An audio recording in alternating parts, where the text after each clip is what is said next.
yerini aldı. Son koşu için atlar. Max hazır. Start verildi ve koşu başladı.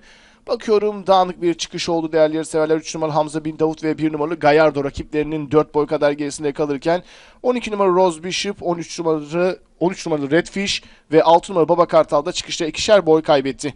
Bu isimlerin aksine iyi bir çıkışla 11 numaralı Sedel Bar öne düştü. Rakibi 5 numaralı Reader'den kurtulduğu gibi farkı da 3 boya kadar taşıyarak koşuya tempo vermeye başladı. Bu isim Reader takipte 3 boy kadar geride, 8 numaralı Flywings 3. 2 boy kadar gerisinde 1400 geçilirken Golden Weapon 4.lüğe sokuldu. 1.5 boy kadar geride Ercan Han'ı izliyorum. Onun da hemen dışında 1 numaralı Gallardo var. 2 boy kadar geride iç kulvara yakın Tilay Klebs. Onun hemen dışında 2 numaralı Landros yer tuttu. Bu ikilinin 1.5 boy kadar gerisinde bir başka ikili var.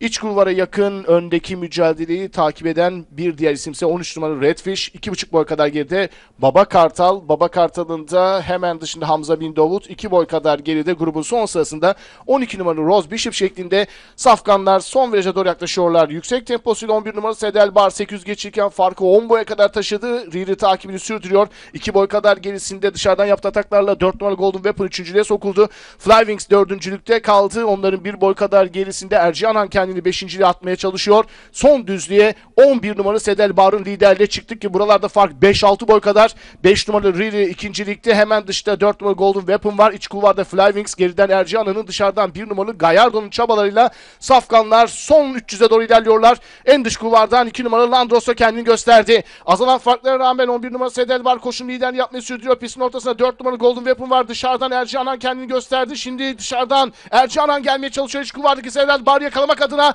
ortadan 4 numaralı Golden Weapon'da gelme çabasındaki son metrelerde dışarıdan Golden Weapon geldi. Rakiplerini yakaladı. Onlardan liderliği alan 4 numaralı Golden Weapon mı yoksa sonlarda fark etmeyi başaran 9 numaralı Ercihan Han mı?